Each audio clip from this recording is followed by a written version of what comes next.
Morning! That's Elephant Mountain over there. Yeah, sort of.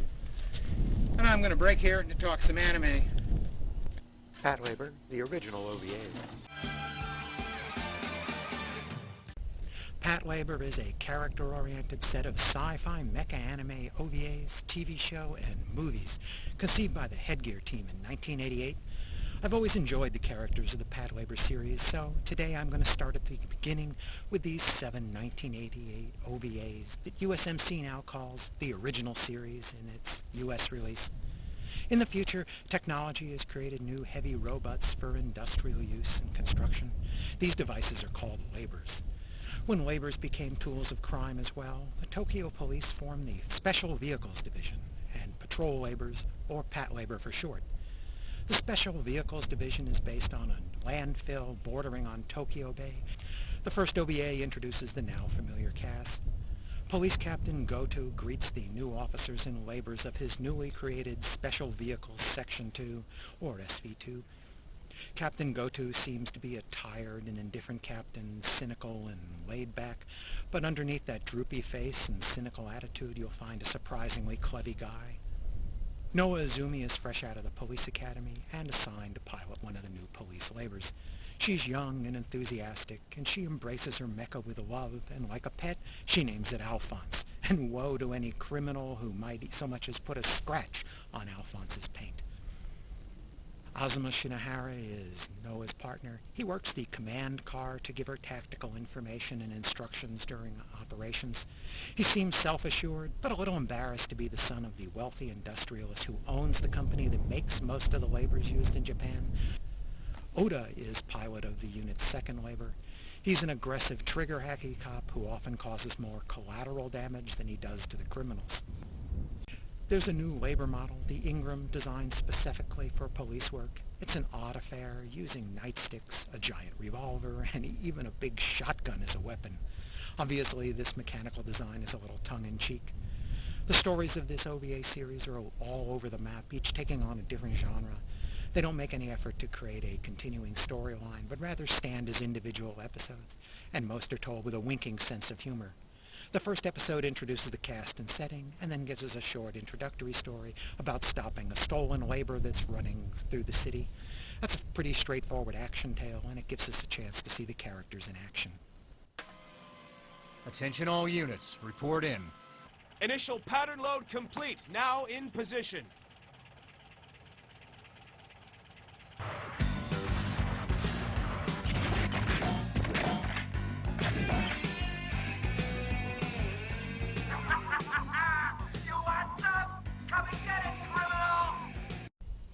The second OVA involves a terrorist plot to assassinate New York's mayor visiting Tokyo.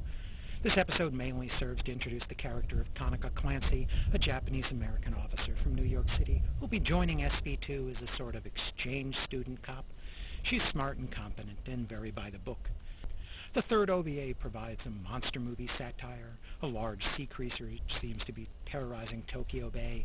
It's a parody of Godzilla, but the version without Raymond Burr.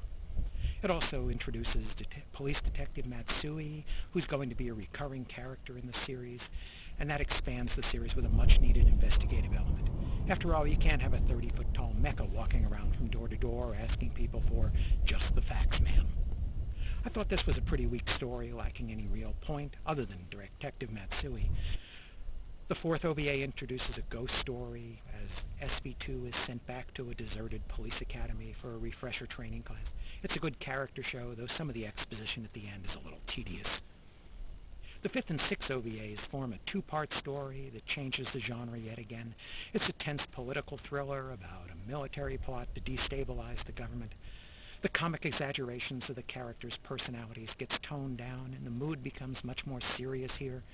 This gives us a hint of the kind of more serious story possibilities that surfaced in the movies and later the TV episodes.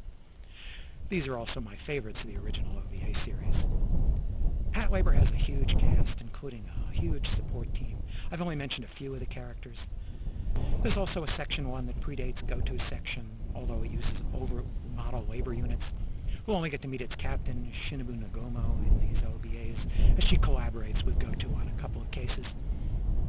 Plus, there's a whole squad of mechanics that maintain the labors and some characters back in the manufacturing plant as well. The characters are really Pat Labor's strength. These first 7 OVAs really just give us a chance to see all these characters for a first look, and it's left to the manga and TV series to really flesh them out. The characters are really skillfully presented as likably human, but with a number of quirks that can be exaggerated for comic effect. But it stops short of making them outright cartoonish, so we can empathize with them as real people when the story turns more serious. For example, Captain Goto wants to send one of the units back to the manufacturer for routine maintenance. The mechanics take this suggestion as an insult to their competence, and Goto doesn't want to explain.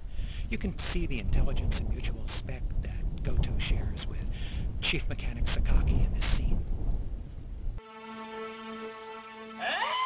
冗談じゃないっすよ。んなことしなくたって間に合わせてみせますって。もう少し俺たちを信用してくれてもいいんじゃないですか。弱ったなどうも。後藤さんよ、訳を聞かせてもらおうか。まあ勘みたいなもんです。シゲ、1号はトレーラーに乗っけろ。Originally, only 6 OVAs were planned, but a 7th OVA was added in response to strong sales. It returns the stolen labor theme of the first OVA, but with a little more time to spend developing the story, since the main characters have already been established. The art and animation for the entire series is by Studio Dean, and it's clean and precise, although limited by a strict budget. I did notice that some of the characters' faces will change a little bit from scene to scene. Pat Labor was created by a team of familiar artists, working under the collective name of Headgear. Masami Yuki developed the concept and the manga, created in collaboration concurrently with the OVA series creation.